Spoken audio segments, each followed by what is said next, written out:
हाय, मेरा नाम है आशीष और आप देख रहे हैं दी ललन टॉप। एक बार फिर शुरू है हमारा प्रोग्राम जिसका नाम है सोशल लिस्ट। सबसे पहले करेंगे बात आज के शो में क्या है खास। Brought to you by Hire and Sonata.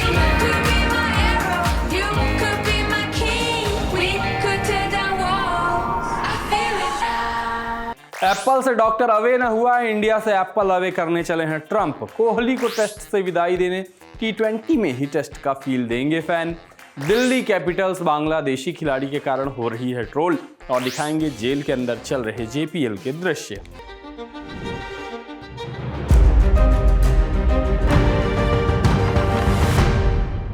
जब आतंकवाद को पोसने वाले पाकिस्तान ने हर तरह से अपनी मूर्खताओं की प्रेस ब्रीफिंग, क्रॉस बॉर्डर हरकतें, घुसपैठ, सैन्य कार्रवाई का दिखावा, घटिया ह्यूमर इत्यादि का प्रदर्शन कर लिया, हर तरफ से उसकी अजीब बातों की मीमांसा और थू थू हो चुकी थी, तो सीन में एंट्री हुई डोनाल्ड ट्रंप की।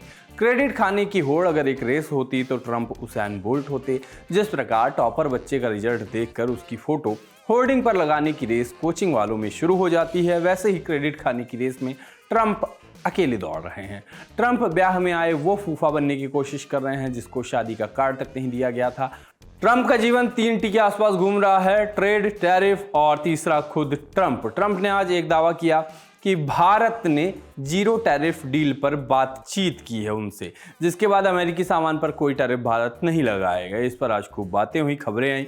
इसके अलावा एक बात और कही, उसका सार था कि मैंने कल टिम कुक से बात की। मैंने कहा टीम आप बढ़िया कर रहे हो, 500 अरब डॉलर की कंपनी भी बनाना बढ़िया है, लेकिन सुन रहा हूं कि आप भारत में कारखाने बना रहे हैं। टिम कुक का कारखाना बनाएंगे, वही आईफोन, एप्पल। मैं नहीं चाहता कि ऐसा करो। अगर आप भारत की मदद करना चाहते हो तो ठीक है, लेकिन भारत दुनिया में सबसे ज़्यादा टैरिफ वाले देशों में से एक है, वहाँ कोई भी चीज़ बेचना मुश्किल है। इसके बाद वो जीरो टैरिफ वाली बात जो हमने शुरू में की वो कही गई उनके द्वारा। लोगों ने देखा तो भड़क उठे, जाने ऐसा होने के असर पर या डोनाल्ड ट्रंप के कहने के तरीके पर या जाने हर चीज़ पर कहा गया तो Donald Trump mister orange man Tim Cook को बता रहे हैं कि वो अपनी आईफोन फैक्ट्रियां कहां बना सकते हैं। कब से राष्ट्रपति को यह अधिकार मिला है कि वो कंपनियों को उनकी फैक्ट्री कहां बनानी है ये तय करें। ट्रंप नहीं चाहते कि वो भारत में बने। ट्रंप धोखा हैशटैग ये यूज करते हुए यूजर्स ने कहा कि जिसको दोस्त समझा उसने ही पीठ में छुरा भोंका।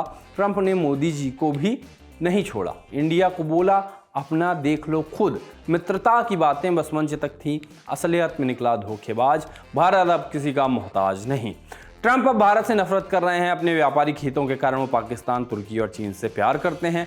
हमारी अर्थव्यवस्था के लिए वो चीन से कहीं अधिक खतरनाक हैं, ऐसा कहा गया। बाकी सब ठीक है, लेकिन चीन से प्यार। एक यूजर ने कहा ट्रंप के जीतने पर भारत में बहुत खुशियां मनाई गई थी। विदेश नीति के जानकार बता रहे थे कि भारत और अमेरिका विश्व भर में एक साथ काम करेंगे। भारत को क्या क्या फायदा होगा, आज सब फेल हो गए। भारत के खिलाफ अपनी मंशा ट्रंप ने जाहिर कर दी है। नाराज लोगों ने लिखा कि मोदी के भारत को अमेरिकी प्रेसिडेंट ट्रंप ने डेमो किट देश बना दिया है। यानी ट्रंप को दुनिया को अपना पावर या संदेश देना होता है तो वो भारत पे अपना डेमो दिखाते हैं। कभी भारतीयों को हथकड़ी लगाकर, टैरिफ का झटका देकर, कभी अंदरूनी मामले में दखल देकर, कभी भारत में निवेश का विरोध करके। एक यूजर ने लिखा कि ये ट्रंप भारत के पीछे क्यों पड़ा है। आज एप्पल के CEO कह रहा है कि भारत में विस्तार नहीं करे, अमेरिका में विस्तार करे। मुझे लगता है कि भारत के साथ धोखा हो रहा है। बढ़ती अर्थव्यवस्था को लेकर अमेरिका को जलन हो रही है। वो ये नहीं चाहता कि भारत आगे बढ़े। मोदी जी कुछ करो।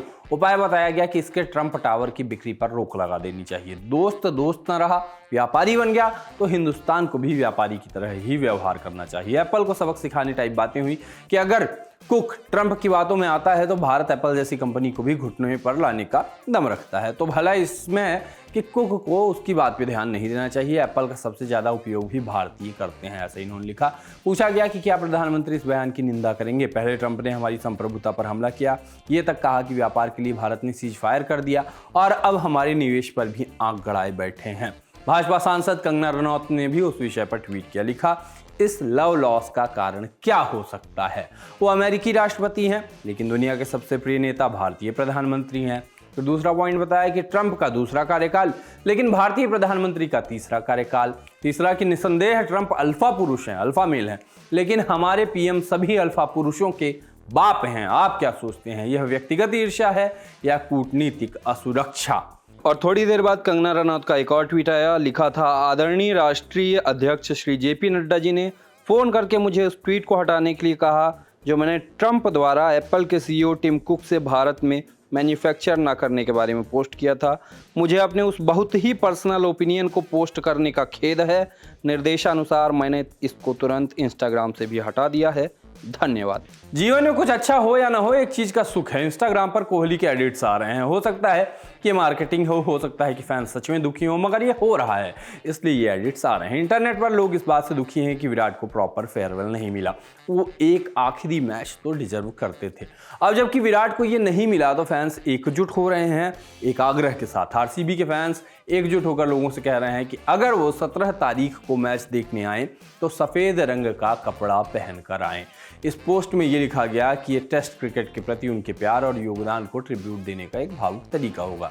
आगे ये भी लिखा गया कि फंड इकट्ठा करके चिन्ना स्वामी के बाहर सफ़ेद टी-शर्ट या जर्सी भी बांटी जा सकती है। लोगों ने इसे सीरियसली लिया और इस पोस्ट को खूब शेयर किया गया। अलग अलग प्लेटफॉर्म पे उसको शेयर किया जा रहा है। इन सब के बाद हर्षा भोगले ने ट्वीट करके लिखा, हेलो RCB फैंस, क्या आप 17 तारीख को होने वाले गेम में सफ़ेद रंग के कपड़ों में आने का प्लान कर रहे हैं? अगर ये होता है तो सालों तक याद रखने वाला सीन होगा। बाकी विराट की बात चल ही रही है तो बात उनके बचपन के दोस्त और क्रिकेटर राहुल यादव की भी कर लेते हैं। राहुल ने इंस्टाग्राम पर कई सारी तस्वीरें लगाकर लिखा कि विराट कोहली उनके लिए सिर्फ दोस्त नहीं, भाई जैसे हैं। हम साथ में बड़े हुए और सारी खुशियां और स्ट्रगल शेयर की। आगे उन्होंने कुछ तस्वीरें अपलोड की हैं, तो तस्वीरें खास है, वो देखिए आप।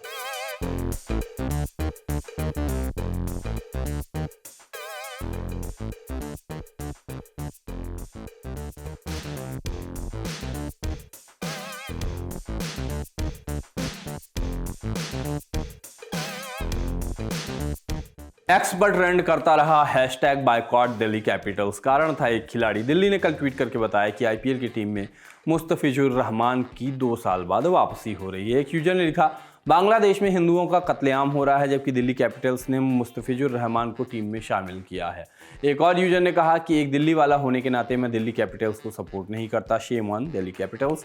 ऐसे देश से खिलाड़ियों को कैसे चुन सकते हैं जहां भारत विरोधी आवाज़ें बढ़ रही हैं और पाकिस्तान के लिए खुला समर्थन मौजूद है। ऐसी ही बातों के साथ लिखा गया कि क्या IPL प्रॉफिट के चक्कर में नेशनल सेंटीमेंट को इग्नोर कर रहा है। एक यूजर ने इसके उलट लिखा, बायकॉट दिल्ली कैपिटल वाले ट्रेंड से सहमत नहीं हूं। IPL टीम द्वारा बांग्लादेशी तेज गेंदबाज मुस्तफिजुर रहमान को हायर करना ठीक है।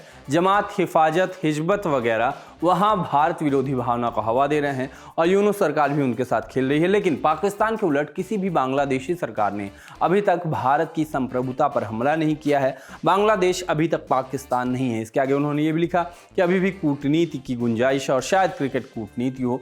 जिस दिन बांग्लादेश हमारे खिलाफ बंदूक उठाएगा हम उन पर हमला करेंगे, तब तक हमें कोशिश करनी चाहिए। क्रिकेट की बातें आज कुछ ज़्यादा ही हो रही हैं। इसी फ्लो में क्रिकेट से जुड़ा एक और अपडेट है।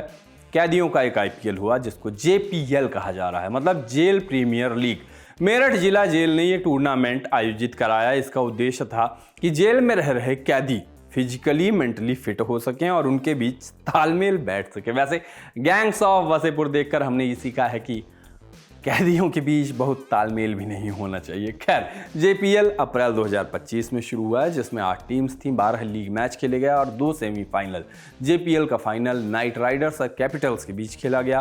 फाइनल नाइट राइडर्स ने जीता। इस लीग में RCB थी या नहीं ये नहीं मालूम, मगर जीत तो नहीं पाई है। इस मैच की एक झलक देख लीजिए आप भी। टीम के फील्डर और यही होता है खेल में, दोनों टीमों के खिलाड़ी अपना 100% देते हैं तो रन के। और ये लगता है नाराज हो गए बॉलर इस बात से और इन्होंने सीधा ऐसा गेंद फेंकी और ये फिर से और ये इस बार कोई चूक नहीं और ये आउट। और इसी बीच ये बागवान सफेद आ चुके हैं और ये प्रवेश की अगली गेंद और ये उठाने खेला है और खिलाड़ी के ऊपर से, बॉलर के ऊपर से और ये प्रवेश की अगली गेंद और ये फिर से और गेंद सीधे फील्डर के हाथ में और इसी के साथ ओवर समाप्त और 9 हुआ है 61। आजकल अनएक्सपेक्टेड कोलैब का दौर है। ऐसे लोग अचानक से मिल जाते हैं जिनके मिलने की उम्मीद भी नहीं होती। इस कड़ी में कई बार लोग प्लान करके मिलते हैं और कई बार दोस्त और दुश्मन अचानक से मिल जाते हैं। इस बार ये बात सच में हो गई जब दोस्त और दुश्मन अचानक मिले। देखिए क्या मजा तो कमेंट्री का है। आए यहाँ पे ट्रैफिक में, यहाँ पे 2 कचौरी वाले हैं। एक तो ये है अपने दोस्त कचौरी वाला, ठीक है, और एक ये इसका भाई जो पहले दोस्त थे बट अब दुश्मन का चोरी वाला है। और एक अचानक लस्सी वाला भी उधर। और वहाँ पे ना एकदम से अचानक बीच में आ गया था लस्सी वाला। इनके 4 बच्चे अभी पीछे हैं जो भयानक। बाकी आज के शो में इतना ही, मिलते हैं कल, तब तक के लिए चलते हैं, टाटा।